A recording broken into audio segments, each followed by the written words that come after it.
রাজু বাজার থেকে অনেক বড় একটা মাছ নিয়ে আসে, যেটা দেখে তার বউ জিনিয়া চিৎকার করে ওঠে। এই, তুমি এত বড় মাছ কোথা থেকে নিয়ে আসছো শুনি? বাজারে মাছটা দেখলাম, ভাবলাম অনেকদিন ভালো মন্দ কিছু খাওয়া হয়নি, মাছটা নিয়েই যাই। এটা ভেবেই মাছটা নিয়ে আসলাম গিন্নি। ভালো করিনি? কি, তুমি এত বড় মাছ নিয়ে এসেছো? তাই মাছটা কত নিয়েছে শুনি?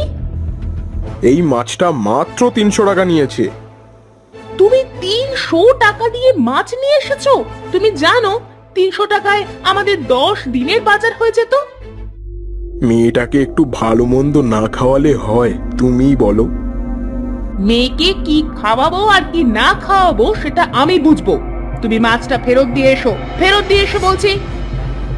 এমন করে কেন বলছো গিন্নি? ঠিক আছে, আমি মাছটা ফেরত দিয়ে আসছি।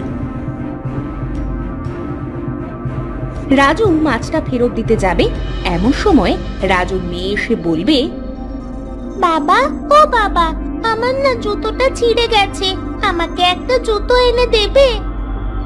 জুতা ছিঁড়ে গেছে মানে? নতুন জুতাটা ছিঁড়ে ফেললি? মা, তুমি এই জুতাটাকে নতুন জুতা বলছো? তুমি বলো, এই জুতাটা আমি কতদিন ধরে পরছি। ঠিক আছে মা, আমি আসার সময় তোর জন্য জুতা নিয়ে আসবো। জুতা আনতে হবে না, এই জুতা আমি সেলাই করে দিব। এই জুতোটা আর কতবার তুমি সেলাই করবে মা? আমার জুতা দেখে সবাই হাসাহাসি করে। হাসাহাসি করে করুক, এখন একটা জুতো কিনতে কত টাকা খরচ জানিস? দে, আমার কাছে জুতোটা দে, আমি ঠিক করে দিচ্ছি। তুমি এখনো দাঁড়িয়ে আছো কেন? রাজু জিনিয়ার বকা শুনে সেখান থেকে চলে যায়। জিনিয়া কামিনীর জুতা ঠিক করে দেয়। তখন পাশের বাড়ির থেকে রিয়া আসে তাদের বাড়িতে।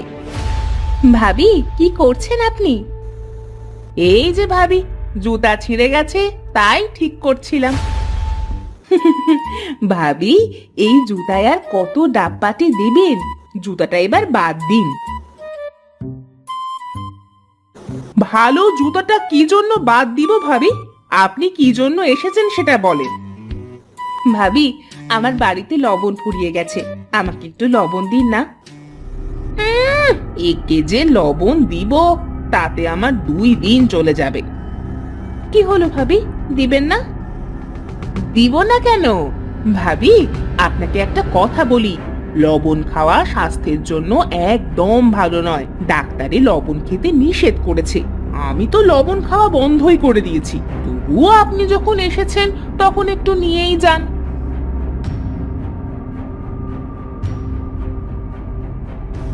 জিনিয়া অল্প একটু লবণ নিয়ে আসে। এই নিন ভাবি।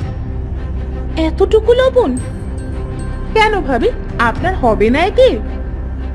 হ্যাঁ হ্যাঁ, হয়ে যাবে হয়ে যাবে। কিপটা দেখেছি, তবে ইনার মতো কিপটা আমি আর একজন কেউ দেখিনি। মা, তুমি এটা কি করলে? এতটুকু জিনিস কাউকে দেয়া যায়? তোর কাছে এটা এতটুকু মনে হচ্ছে, আমার কতখানিক লবণ চলে গেল জানিস? এটা বলে জিনিয়া ঘরে চলে যায়। পরের দিন, ভাবি, তোমার এই শাড়িটা এবার বাদ দাও। দেখো কত জায়গায় ছিঁড়ে গেছে। রাজু ভাইয়ের তো টাকা পয়সা কম নেই, তাহলে তুমি এমন খারাপ শাড়ি কেন পরো? এখন শাড়ির যে দাম, এত টাকা দিয়ে শাড়ি না কিনে যেটা পরছি সেটাই ভালো। আচ্ছা, এখন যাই, পরে আবার আসবো। জিনিয়া বাড়ি চলে আসতেই রিনি বলে, কিপটে দেখেছি, তবে এমন কিপটে আমি আগে কখনো দেখিনি। জিনিয়া বাড়ি এসে দেখে তার মা আর বোন এসেছে। এ কি মা, তোমরা কখন এসেছো? এই তো, আমরা এইমাত্র এলাম মা, এসেই তোকে খুঁজছি। দিদি, মা একা আসেনি, আমিও এসেছি। তুইও এসেছিস? কেন, তুমি খুশি হওনি? হ্যাঁ হ্যাঁ, অনেক খুশি হয়েছি। খুশি না ছাই হয়েছে, মা যে কিপটা। আরে মামুনি, কেমন আছো তুমি? এই তো খালামণি, অনেক ভালো আছি। তারা সকলে কথা বলতে থাকে। এমন সময় রাজু আসে সেখানে। মা যে কেমন আছেন আপনি? সাথে রাইমাও এসেছে দেখছি। জিনিয়া, তাহলে আমি বাজারে যাচ্ছি। তোমাকে বাজারে যেতে হবে না, মা বাজার করে নিয়ে এসেছে। আমি দোকান থেকে একটা ডিম কিনে নিয়ে আসবো। তোমাকে নিয়ে আর পারলাম না, তোমার যা ইচ্ছা তাই করো। মনে করেছিলাম আজ নানিরা এসেছে, একটু ভালো খাওয়া দাওয়া হবে, কিন্তু সেটাও কপালে নেই। ফুর ছাই, কিছুই ভালো লাগে না। রাজু রাগ করে সেখান থেকে চলে যায়। জিনিয়া ডিম কিনতে দোকানে আসে। ভাই, আমাকে একটা ডিম দাও তো। এই নিন ভাবি, আপনার ডিম। আপনার 5 টাকা 50 পয়সা দাম হয়েছে। এই নাও 6 টাকা, আমাকে 50 পয়সা ফিরিয়ে দাও।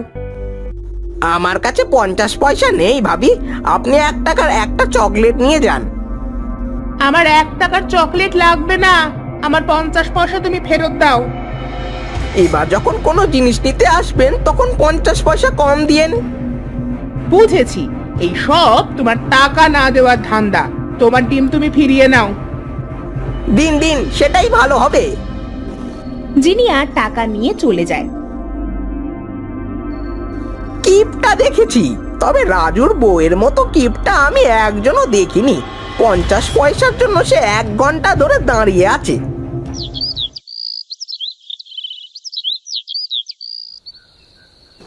রাত্রে, মা আজকেও আলু ভর্তা আর ডাল, এগুলো খেতে যে আর ভালো লাগছে না।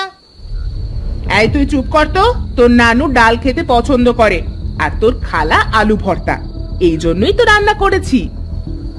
মা, তোমার মেয়ের হাড় কিপটেগিরি এখনো গেল না? কাল সকাল হওয়ার আগে এখান থেকে চলে যাব। চুপ কর চুপ কর, জিনিয়া শুনতে পাবে। এখন যা দিচ্ছে সেটা খেয়ে নে।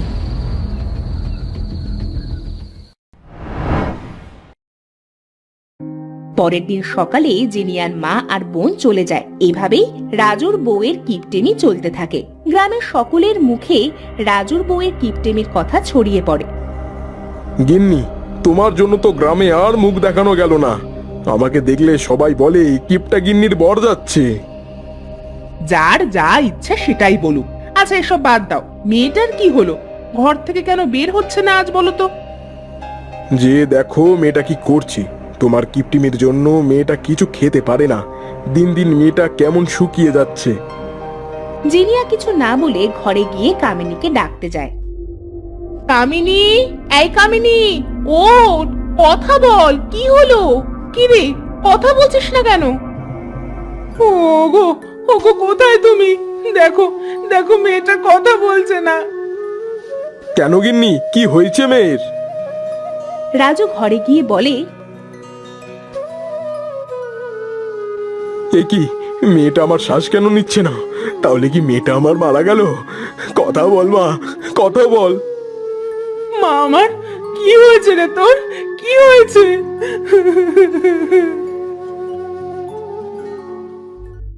কামিনীর মৃত্যুর খবর গ্রামে ছড়িয়ে পড়ে। সকলে একে একে কামিনীকে দেখতে আসে। তুই এমন কেন করলি মা? কেন চলে গেলি আমাকে রেখে? এমন সময় তাদের বাড়িতে একটা ঋষি আসে। কি হয়েছে বাবা, তোমরা এভাবে কাঁদছো কেন? আমার মেয়েটা হঠাৎ কথা বলছে না, শ্বাস নিচ্ছে না, মনে হয় মারা গেছে। কই দেখি কি হয়েছে।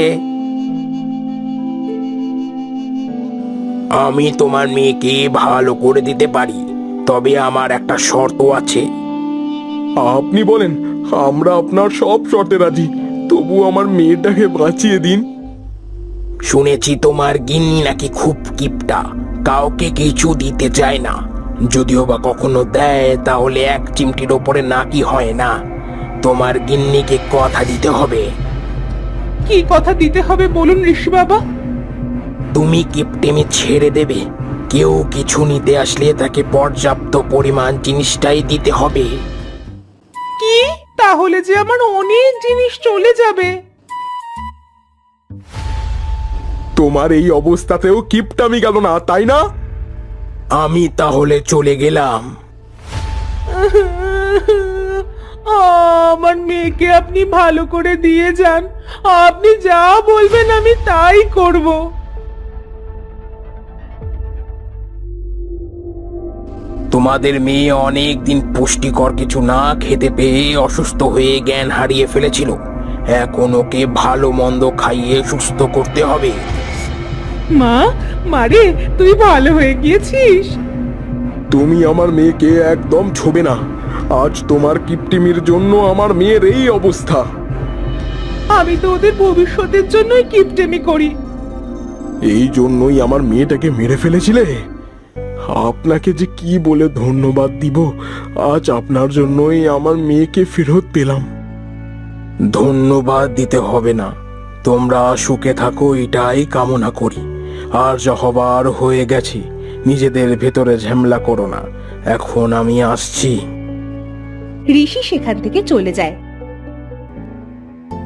এরপর থেকে রাজুর গিন্নির কিপটেমি সেরে যায়।